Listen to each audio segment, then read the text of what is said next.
नमस्कार दोस्तों, मेरा नाम शेरवी मिश्रा है और आप सभी का बहुत बहुत स्वागत है मेरे YouTube चैनल पर।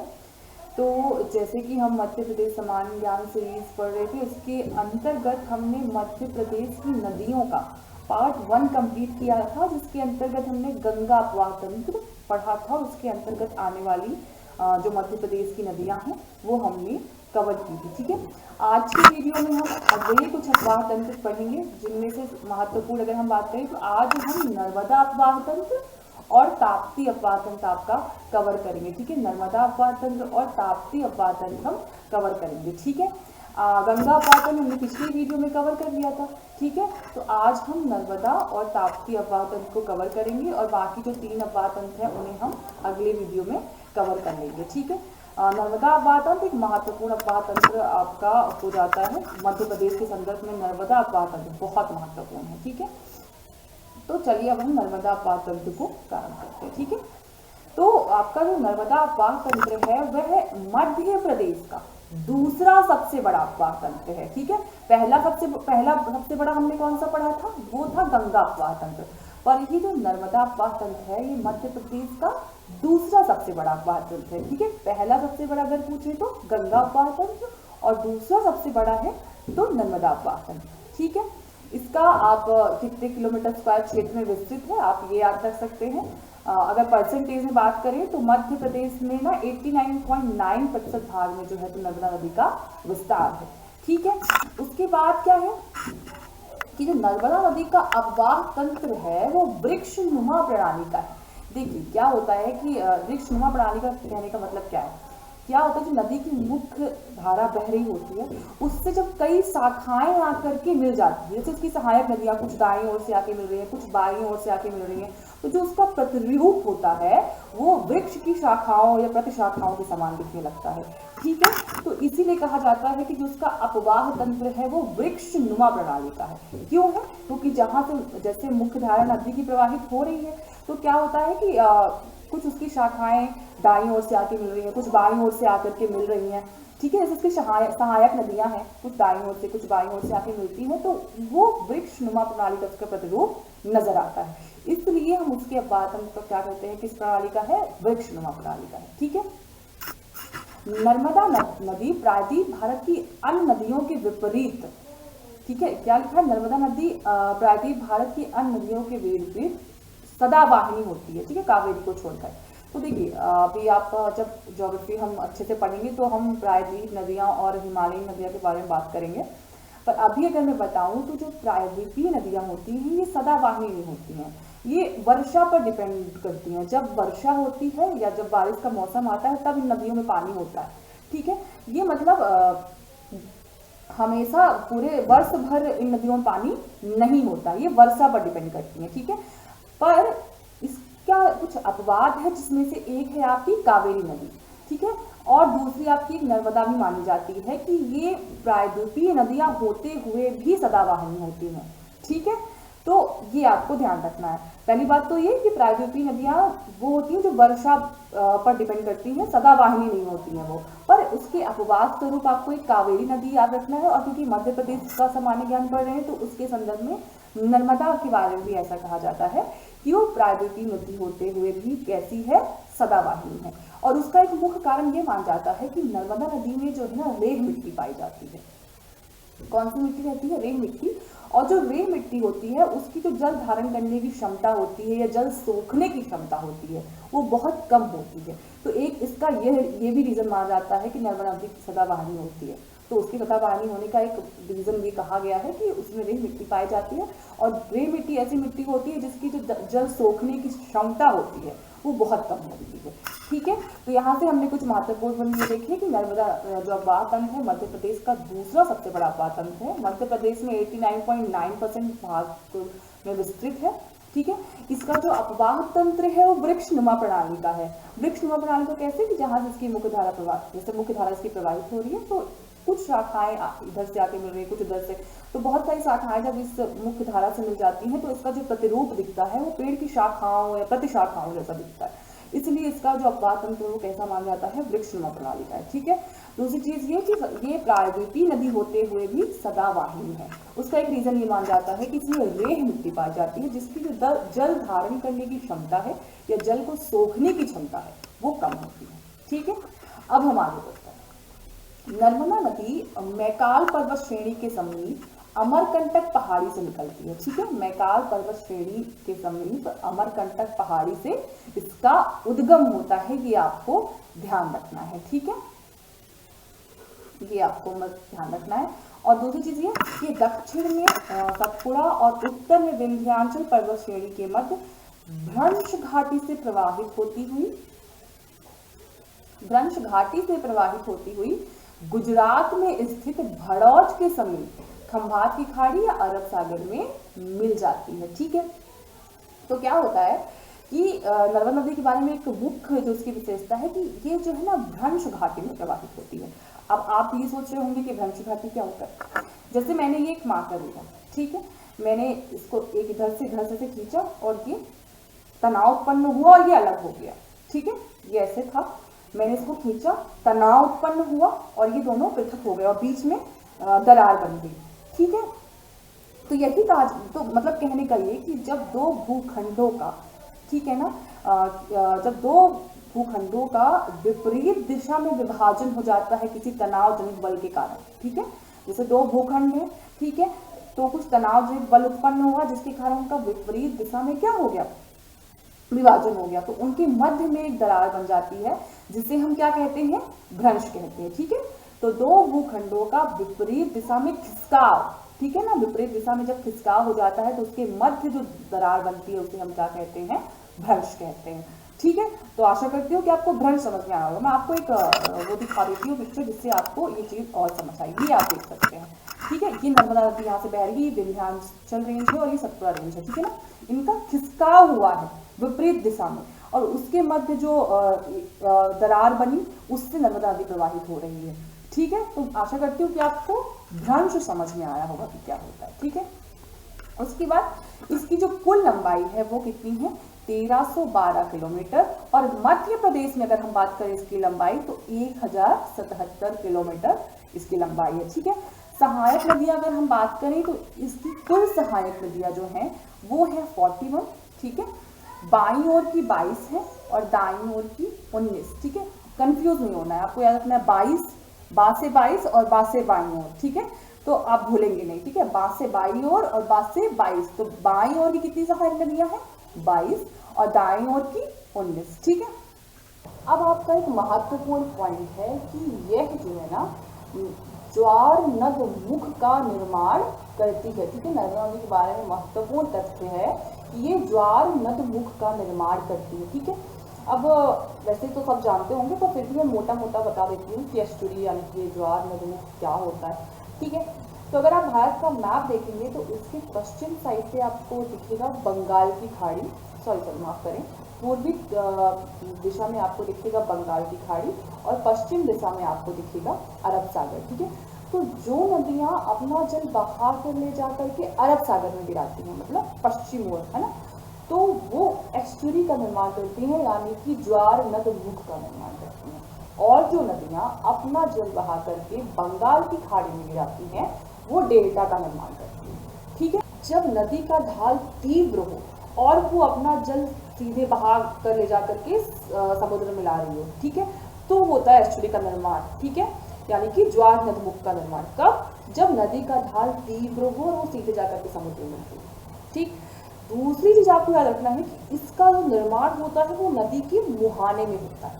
ठीक है, तीसरी चीज आपको ध्यान रखनी है कि इनमें अवसादों की कमी होती है। अवसाद मतलब मलबा, कंकड़, पत्थर, है ना, ये सब, इन सब की कमी होती है किसमें, ज्वार नद मुख में, एस्टुरी में।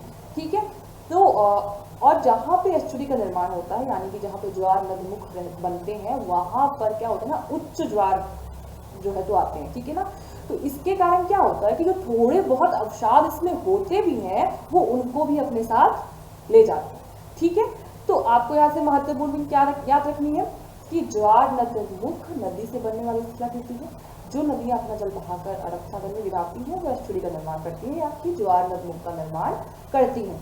दूसरी चीज, इनका निर्माण तीव्र ढाल, मतलब जब नदी तीव्र ढाल से बहकर अपनी सीधे समुद्र में मिलती हो तो वो एस्चुरी का निर्माण करती है।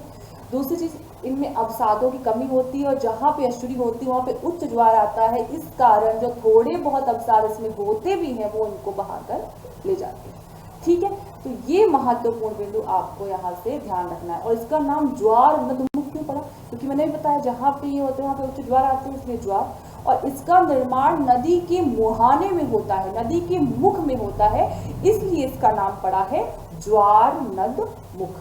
ठीक है, अब डेल्टा का निर्माण मैंने बताया कि जब नदियां अपना जल ले जा करके बंगाल की खाड़ी में गिराती हैं तो डेल्टा का निर्माण होता है। और इनका जो निर्माण जैसे जो हमने एस्चुरी के बारे में पढ़ा कि जब नदी तीव्र जल से प्रवाहित होकर डायरेक्ट समुद्र में मिल रही हो और पर तब वो एस्चुरी का निर्माण करती है। पर अगर वो मंद ढाल से प्रवाहित हो रही तो जो डेल्टा बनाते हैं ना नदियां, वो मंद ढाल से प्रवाहित होती हुई अरब सागर में बंगाल की खाड़ी में गिरती हैं। ठीक है, डिफरेंस याद रखना है, कंफ्यूज नहीं होना है। जो एस्चुरी का निर्माण करती नदियां वो तीव्र ढाल से प्रवाहित होती हुई सीधे समुद्र में मिलती हैं।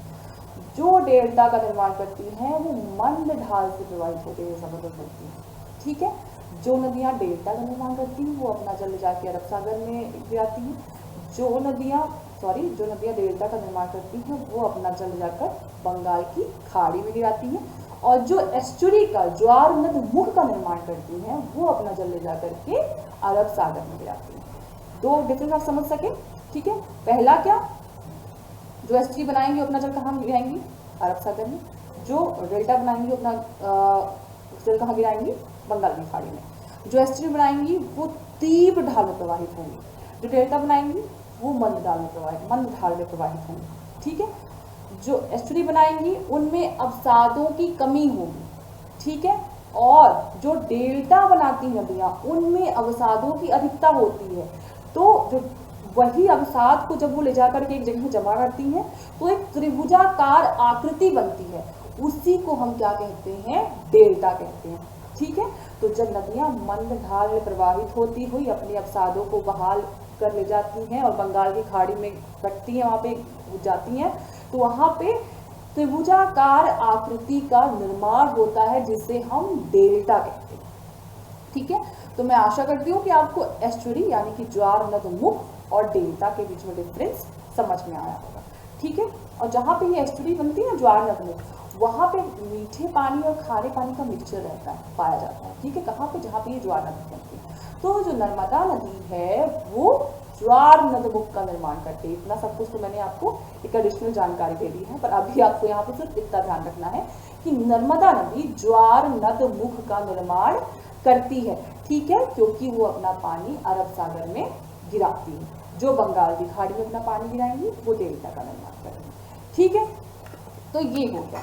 उसके बाद अब आपको नर्मदा नदी की मैंने बताया कि बाएं ओर की सहायक नदियां 22 और दाएं ओर की सहायक नदियां 19। आपको वो सभी सहायक नदियां नहीं याद रखनी है, जो महत्वपूर्ण है वो आप याद रखिए।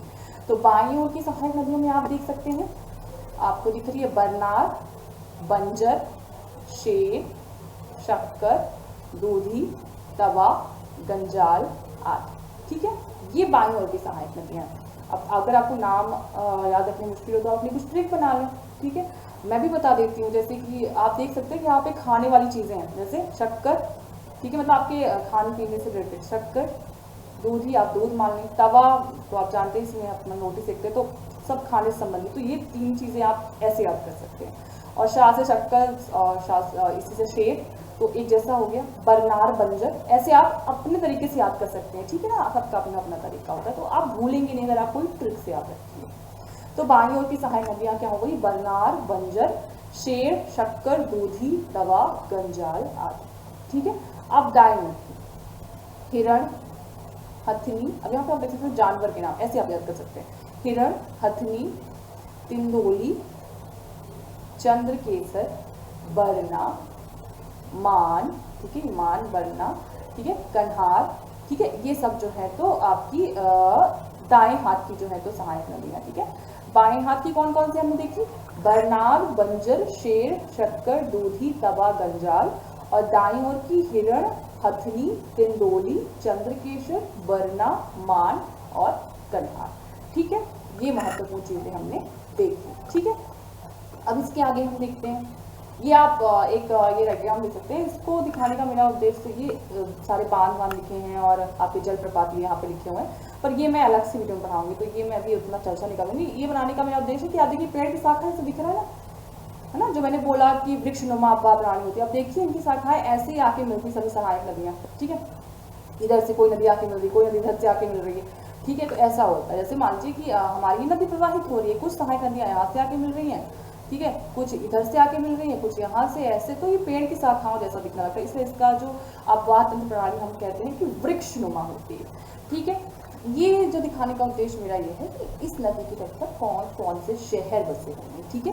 तो आप देखिए कि अमरकंटक से आपको निकली, ठीक है, उसके बाद ये आपका पूरा डिंडोरी, फिर ये जबलपुर, ये आपका मंडला, ये रायसेन, ठीक, ये नरसिंहपुर, होशंगाबाद, हरदा, सीहोर, ठीक है, खंडवा, खरगोन, बड़वानी, धार, झाबुआ, अलीराजपुर, ये प्रमुख शहर हैं जो इस नदी के तट पर बसे हुए हैं।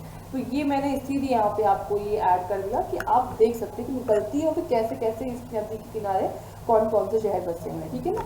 वहाँ हमारे कंटक से निकली तो यहाँ पे आपका पहले डिंडोरी पड़ गया, फिर आपका ये यहाँ पे डिंडोरी पड़ा, फिर ये आपका जबलपुर पड़ गया, फिर ये मंडला, फिर रायसेन, नरसिंहपुर, होशंगाबाद, हरदा, खंडवा, खरगोन, सीहोर भी यहाँ पे, सीहोर और झाबुआ, अलीराजपुर, ये सारे शहर इस नदी के तट पर बसे हैं। बाकी वही चीज़ है कि इसकी सहायक नदी है, इतनी की लंबाई कितनी है, मध्य प्रदेश में कितनी। इसका एक और महत्वपूर्ण चीज़ है, इसके अन्य नाम पूछ लिए जाते हैं।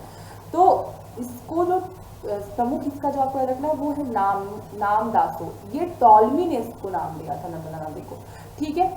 और शिवपुत्री भी कहा जाता है इन्हें।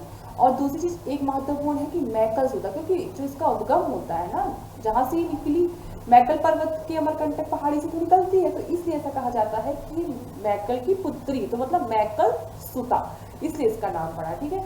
इसे मध्य प्रदेश और गुजरात की जीवन रेखा भी कहा जाता है। ये आपको महत्वपूर्ण चीज है, इतनी ध्यान रखिए। शिवपुत्री, मैकाल सुता, नामदासो और मध्य प्रदेश की जीवन रेखा भी इसे कहा जाता है। प्राचीन नाम इसका रेवा भी मिलता है, ठीक है, एक आपको ये भी ध्यान है। तो अब हम पढ़ लेते हैं शक्कर नदी, जो कि नर्मदा की प्रमुख सहायक नदी है, ठीक है। नर्मदा की सभी सहायक नदियों के बारे में पढ़ने की आवश्यकता नहीं है, जो प्रमुख है वो हम थोड़ा देख लेते हैं, ठीक है। तो जो शक्कर नदी है वो नर्मदा की प्रमुख सहायक नदी है, ठीक है। एक पॉइंट आपको ये ध्यान रखना है, ठीक है।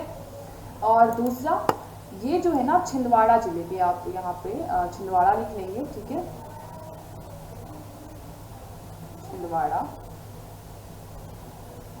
ठीक है, छिंदवाड़ा जिले के अमरवाड़ा तहसील से, ठीक है, छिंदवाड़ा जिले के अमरवाड़ा तहसील के समीप सतपुड़ा पर्वत से निकलती हुई और फिर नरसिंहपुर जिले में प्रवाहित होती है, ठीक है। नरसिंहपुर जिले में प्रवाहित होती हुई फिर ये नर्मदा नदी में आपकी मिल जाती है, ठीक है। कौन सी नदी है? शक्कर नदी। यहाँ पे थोड़ा सा क्रॉप हो गया है, मैं इसको सही से, शक्कर, ठीक है। कहाँ से ये निकलती है? छिंदवाड़ा जिले के अमरवाड़ा तहसील के समीप सतपुड़ा पर्वत श्रेणी से निकलती हुई नरसिंहपुर में नर्मदा नदी में मिल जाती है, ठीक है। तो ये आपकी हो गई शक्कर नदी। इसके बारे में सिर्फ आपको इतना ही याद रखना है कि नर्मदा की सहायक नदी है, ठीक है। ये ध्यान रख सकते हैं कि दाईं ओर से मिलने वाली है या बाईं ओर से मिलने वाली है, ठीक है, ये आपको ध्यान रखना है, ठीक है। और दूसरी चीज़ ये कि इसका उद्गम कहाँ से होता है? तो छिंदवाड़ा जिले के अमरवाड़ा तहसील से होता है। उसके बाद ये नरसिंहपुर जिले में प्रवाहित होती हुई नर्मदा नदी में मिल जाती है। तो ये हमने पढ़ लिया शक्कर नदी के बारे में, ठीक है। अब हम बात कर लेते हैं तवा नदी के बारे में, ठीक है। तो तवा नदी क्या है? यह नदी मध्य प्रदेश के होशंगाबाद जिले के महादेव पर्वत श्रेणी की काली भीत पहाड़ी से निकलती है, ठीक है। यहाँ पे ये तवा नहीं लिखा हुआ, इसे सही करें, तवा, ठीक है, तवा नदी। तो इसका उद्गम कहाँ से होता है? यह नदी मध्य प्रदेश के होशंगाबाद जिले के महादेव पर्वत श्रेणी की काली भीत पहाड़ी से निकलती है, ठीक है। और उसके बाद इटारसी और नरसिंहपुर जिलों से प्रवाहित होती हुई नर्मदा नदी में मिल जाती है, ठीक है। तो ये आपको चीज ध्यान रखनी, कहाँ से इसका उद्गम होता है और फिर बस इतना आपको ध्यान रखना है। और फिर ये इटारसी और नरसिंहपुर जिलों में प्रवाहित होती हुई नर्मदा नदी में मिल जाती है। इसकी कुल लंबाई आप याद रख लें तो वो है 172 किलोमीटर। और इसकी सहायक नदियां ध्यान रख सकते हैं आप, देनवा, मालनी और सुखतवा। और एक महत्वपूर्ण चीज ये कि जो आपका पचमढ़ी है, पचमढ़ी, ये आपका इसी नदी के तट पर बसा हुआ है, तवा नदी के तट पर। ठीक है, तो एक महत्वपूर्ण चीज आपको ये ध्यान रखना। ठीक है, अब अगला जो अपवाह तंत्र है वो है ताप्ती नदी अपवाह तंत्र, जो हमें पढ़ना है। ठीक है, मैप में आप देख सकते हैं ये आपकी ताप्ती, ये ताप्ती नदी। ठीक है, तो जो ताप्ती नदी है इसका जो उद्गम होता है वो आपका होता है मध्य प्रदेश के बैतूल जिले में स्थित सतपुरा पर्वत श्रेणी के अंतर्गत मुलताई से इसका उद्गम होता है। यह भी भ्रंश घाटी में नर्मदा नदी के समानांतर तथा पूर्व से पश्चिम में प्रवाहित होती हुई खंभात की खाड़ी या अरब सागर में गिरती है। अब मैंने आपको सब बता दिया, भ्रंश घाटी वगैरह क्या होती है, ज्वार नदमुख क्या होता है, फिर से बताने की आवश्यकता नहीं है। ठीक है, तो ये भी नर्मदा नदी के समान उसके समानांतर बहती हुई खंभात की खाड़ी में गिरती है, भ्रंश घाटी में बहती है और ज्वार नदमुख का निर्माण या एस्चुरी का निर्माण करती है। उद्गम कहाँ से होता है? बैतूल जिले के मुलताई से। ठीक है, इसके अन्य नाम है, वो है क्या? सूर्य की पुत्री, सूरसुता, तापी, पयोष्णी, मतलब ये गर्म जल वाली नदी होती है इसलिए इसका नाम पयोष्णी पड़ा और इसे सूर्य की पुत्री भी माना जाता है। ठीक है, इसकी जो कुल लंबाई है वो है आपकी 724 किलोमीटर। अपवाह क्षेत्र भी आप याद रख सकते हैं जो कि है 64,874। ठीक है, उसके बाद इसका अपवाह क्षेत्र अनुगामी अपवाह का उदाहरण है। ठीक है, तो ये इतना इंपॉर्टेंट नहीं है पर आप याद रख सकते हैं। ठीक है, इसकी अन्य सहायक नदियां जो हैं वो है पूर्णा, गिरना, गोपर। पूर्णा इसकी प्रमुख सहायक नदी है। ठीक है ना, मुख्यतः ये ज्यादा जानी जाती है। और गिरना, गोपर ये भी अन्य सहायक नदी है। और जो बुरहानपुर है आपका, वो जो है वो ताप्ती नदी के तट पर बसा हुआ है। ठीक है, मैप में आप देख सकते हैं ये ताप्ती नदी का यहाँ से ये आपका उद्गम हो रहा है, फिर ये जाकर के ये यहाँ अरब सागर में मिल रही है। ठीक है, तो ताप्ती अपवाह तंत्र के अंतर्गत ताप्ती नदी ही महत्वपूर्ण है। सहायक नदियां उसकी आप नाम याद रख सकते हैं, उतनी महत्वपूर्ण नहीं है कि आपको उनको डिटेल से पढ़ना है। ठीक है, तो ये आज हमने नर्मदा अपवाह तंत्र और ताप्ती अपवाह तंत्र कवर कर लिया। ठीक है, अब बाकी जो 3 अपवाह तंत्र हैं वो हम नेक्स्ट वीडियो में कवर कर लेंगे। ठीक है, आपको कोई भी डाउट हो तो आप कमेंट बॉक्स में पूछिए, और अगर आप चाहते हैं कि मैं कुछ और सब्जेक्ट में भी वीडियो बनाऊं तो आप कमेंट बॉक्स में मुझे बता सकते हैं। और अगर वीडियो अच्छी लगी है तो प्लीज़ इसको शेयर करें, सब्सक्राइब करें। ठीक है, और जिससे कि मुझे और मोटिवेशन मिले और मैं ऐसे ही और अच्छी वीडियोस डालती हूँ। ठीक है, तो आज के लिए बस इतना ही। मिलते हैं नेक्स्ट वीडियो में। बहुत बहुत धन्यवाद।